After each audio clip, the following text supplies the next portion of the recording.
As far as plane wrecks go, this was one of the worst. The greatest mystery at hand was how this wreckage could have been overlooked for so long. Didn't anyone want to find it? Philip climbed a treacherous mountainside and realized that the wreck had to have been there for decades. He needed to find out the plane's secret and how it got here. But in the end, he understood that he should have left well enough alone. Philip debated long and hard about going into the plane by himself. There was no clear way for him to enter the plane without risking his life. So no one would even notice if he were harmed or killed in the process because of his remote location. A rapid decrease in temperature left Philip's hands numb. He had to get help quickly, so he did the first thing that came to his mind.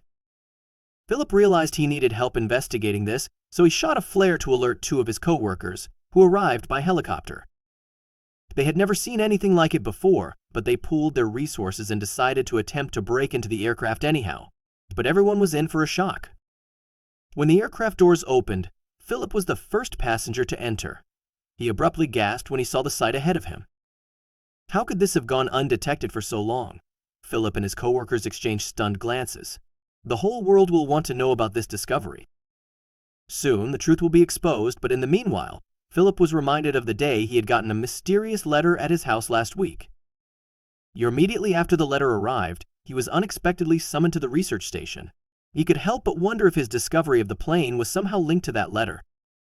He had left his family at home to travel to a country that he wasn't familiar with to take on this mysterious project. The letter he received was sent by someone from the town that he was traveling to, but he didn't know how they found his address. In the letter, they called him the chosen one for this mission, and Philip was determined to do whatever he had to do in pursuit of the truth. A few days after getting the letter, he made his way to the town. The area was rather abandoned and ancient. At once, Philip sprinted up to the guy and politely inquired as to whether or not he knew anything about the ancient tale. He paused, but then told Philip to meet him at the Old Horse in an hour. Philip agreed without even knowing where exactly they were meeting. It turned out that the Old Horse was a little cafe in the center of the town. When Philip entered the cafe, he saw the man had already arrived. Philip sat across from the man and put his notebook on the table. The man stayed silent for a while, but then he started talking. According to legend, there once was a plane with the number 66 that was supposed to fly to Japan. No one knew who was on the plane or what it was carrying, and as soon as the plane took off, it went off the radar. Some say there was a horrible storm, but scientists debunked the theory. To this day, no one knows what happened to that plane. Philip looks at the man both in disbelief and curiosity. The man looked at him square in the eye. He wanted to ask more questions, but the man got up and walked out of the cafe. There was only one thing left to do, and Philip wasn't entirely happy about it. The only thing that Philip could do now, he went on his own search. But first, he had to figure out what route the plane could have flown and followed that route. But how does he figure this out? Then suddenly he gets an idea. When Philip came home from the airport, he saw a little note attached to his door. He wondered who it could be from, but there was no name or stamp on the note. So it had to be delivered personally.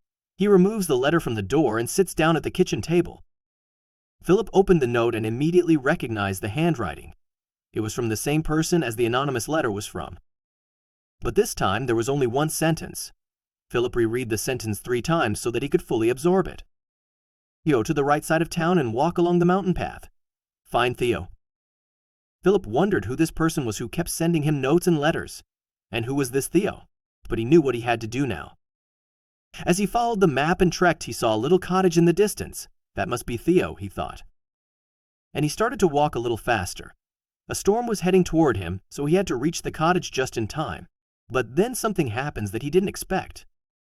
But to his surprise, no one was home. He banged on the door as the wind started to pick up. He had to figure out a way to get inside, or he would never be able to continue his search tomorrow. Then something unexpected happens. Then the door cracked open and Philip stood face to face with the silhouette of a little man. "Theo?" he asked. And the man stepped aside. He didn't say a word to Philip, which was strange. It felt like he was expecting him. Who is this man? The man pointed to a bed, but there was something else. On top of the bed was another note. Philip started to feel like he was on a scavenger hunt, a wild goose chase almost. So if this person knew where the plane was, why didn't they go to it themselves? And the note contained coordinates. Philip is fortunately good at reading coordinates, so he knows roughly which way to weigh. Philip knew the plane had to be where the coordinates led him, so the following day he continued his search optimistically. but he would have never seen this coming. Philip looks to his left and sees something sticking out of another mountain. It doesn't look like something out of nature. He squints his eyes and suddenly recognizes a wing. That must be the plane, Philip thinks. But the plane is at least another day's walk from where he's standing. And there is something else. There is no path leading toward the plane. Philip has to go off-road to reach it, and there is a deep layer of snow. He can't see what's underneath the snow, so he has to be very careful. He shuffles his feet over the ground to feel the rocks and makes his way over to the plane, but it was getting darker by the minute. Philip was only halfway there when the sun started to set. He had a little flat spot of ground in sight where he could set up his tent, but he had to reach it quickly. And he made it just in time and set up his tent, but the wind started to pick up. Philip got in his sleeping bag and tried to stay warm, but it wasn't so easy. Then he woke up the next morning with frozen hands and ice picks in his beard. Luckily for him, the sun was shining, so he stood outside for a little bit to warm up. When he was a bit warmer, he put everything away and continued his journey. He was so close now. When Philip finally reached the plane, he couldn't believe his eyes. It was almost entirely buried under the snow except for the one wing he saw. This was way too big for Philip to do on his own, so he mapped where the plane was and journeyed back to Theo's cabin. For there he would call for backup. Philip called two of his best friends, who were also researchers, Lincoln and Greg. They had no idea that Philip was all the way in Alaska but didn't doubt him when he asked them to come too. They knew there had to be something extraordinary for Philip to fly over there, but they never expected it to be this. They spent the first few days digging the plane out of the snow. Somehow the plane was still mainly intact after the crash. And the only things that were broken off were one side wing and the back tail of the plane. But there were no holes in the side. They had to figure out another way to get inside the plane. Philip tried to look inside the plane through the windows, but there was something in front of them. They were taped shut with black tape. There must be something or someone very important inside for them to tape everything shut, Philip thought. And he wasn't far off. Lincoln suggested that they drill a hole in one of the plane's doors. That way they could get inside. But Philip was more interested in something else he saw sticking out of the tail of the plane. It was a little orange device, and he soon realized what he had found. He had found the black box of the plane.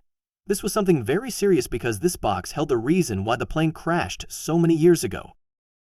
Philip took the box back to the cabin and screwed it open, only to find something very strange inside. There should be a big memory card of some sort inside the box, but there was nothing. The slot where the card should be was empty, and Philip didn't understand why. Did someone take it out, or was it never even there in the first place? This case was getting more mysterious by the minute. Philip suddenly remembers the anonymous letters he had received. What if this person had taken out the memory card? And they only needed Philip to open up the plane so they could swoop in and steal everything that hid inside. He shakes his head and tells himself to get it together, but the thought stays in the back of his mind. Philip had never told Lincoln and Greg about the anonymous letters, and he didn't intend to do so until one of them asked about it.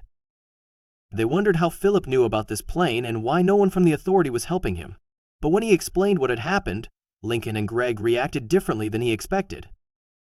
They got scared when they discovered what was happening and suddenly didn't want to continue their work. So Philip reminded them about the thrill and adventure they were having. What was the worst thing that could happen? Philip asked them. But he didn't know then what he knows now. Philip convinced them to continue the research, so they started drilling the next day. It was a bigger job than they anticipated, but they got through the plane's exterior after a while. But the hole wasn't big enough for any of them to crawl through. Eventually, the hole was big enough and Philip stepped inside the plane. He ripped the tape from the first few windows. The natural light beamed over the inside of the plane and he couldn't believe what he was seeing. The plane was filled with crates. But that wasn't the only thing he saw. Something in the corner of the plane glistened in the sunlight. Philip walked toward it and picked it up. It looked like a bullet, but it was all flattened by something. Philip's friends followed him inside and looked around with open mouths. They were too stunned to speak. Philip showed them the bullet and they decided to check the cockpit together. They opened the door, expecting to see something horrible, but they were met with something they couldn't explain. The cockpit was empty. There were no bodies or other signs that there had been two people in there flying the plane. While Philip stayed in the cockpit to look around, Greg ran back to the cottage and grabbed a crowbar to open the crates. But when he opened the crates, he couldn't believe his eyes. He called for Philip, and he rushed to Greg. Together they unloaded the crates, but Lincoln was nowhere to be found. Suddenly they heard a helicopter flying over their heads. Not long after that, Lincoln ran inside and yelled that the police were coming, and it didn't look good. Philip could hear the sirens from afar, and the roars of the snow scooters came closer every minute. Philip tried to think of an explanation. The police arrived within a few minutes, and they surrounded the plane. Philip, Lincoln, and Greg walked out of the plane with their hands up in the air.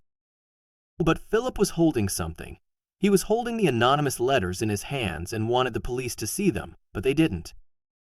They were taken to the police station and questioned one by one. Philip was the last one, and he could finally show the police officers the letters. They were confused as to why he had never called the police, but he explained that he was a researcher and wanted to discover it independently. He told the police that the crates were filled with bars of gold and the black box was empty. He gave the police all the information he had, and they let him and his friend go. The police asked Philip if he wanted to assist them in the case, and he gladly accepted. Philip, Lincoln, and Greg helped the police with the case and got an honorary medal for finding the plane. But it wasn't finished yet. There was one more person that needed to be found: the anonymous tipper. The police promised Philip to find this person, but it turned out to be harder than they thought. Philip and his friends flew home, where they wrote all about adventure in a book that ultimately became a bestseller. To date, everyone wonders about this anonymous tipper who was never found, and no one will ever know why they did what they did.